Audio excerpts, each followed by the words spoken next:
ஒரு ஒடுக்கப்பட்ட மக்கள் தன்னுடைய குடிமனைக்காக போராடுறாங்க. அந்த போராட்டத்தில் நான் அவங்களோட இணைஞ்சு நிற்கிறேன். ஒரு கலைஞனாக நான் போய் நிற்கிறேன்.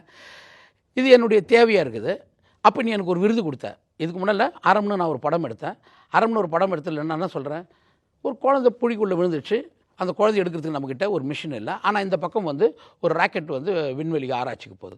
விண்வெளி ஆராய்ச்சி தவறுலாம் நான் சொல்ல, ராக்கெட் தப்புலாம் நான் சொல்ல.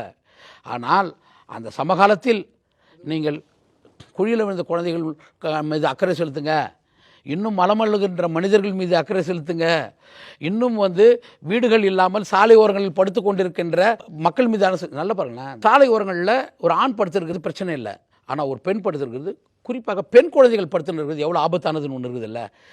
இதை பற்றி நம்மக்கிட்ட என்ன மாதிரியான ரிப்போர்ட்ஸ் இருக்குது நீங்கள் சொல்லுங்கள்.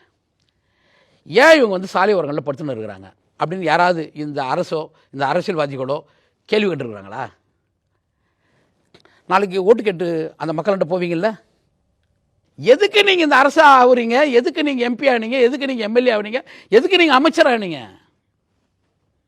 எங்கள் வாழ்வாதாரத்தினுடைய அடிப்படை வாழ்வாதாரத்துக்கு எந்த பயணமாக இல்லாத நீங்கள் எதுக்கு நீங்கள் இருக்கிறீங்க? உங்களுக்கு எப்பெல்லாம் ஆபத்து வரும்போதெல்லாம் பெரியாரை பற்றி பேசுவீங்க, எப்பெல்லாம் ஆபத்து வரும்போதெல்லாம் மொழியை பற்றி பேசுவீங்க, எப்பெல்லாம் ஆபத்து வரும்போதெல்லாம் நீங்கள் திராவிடம் பேசுவீங்க.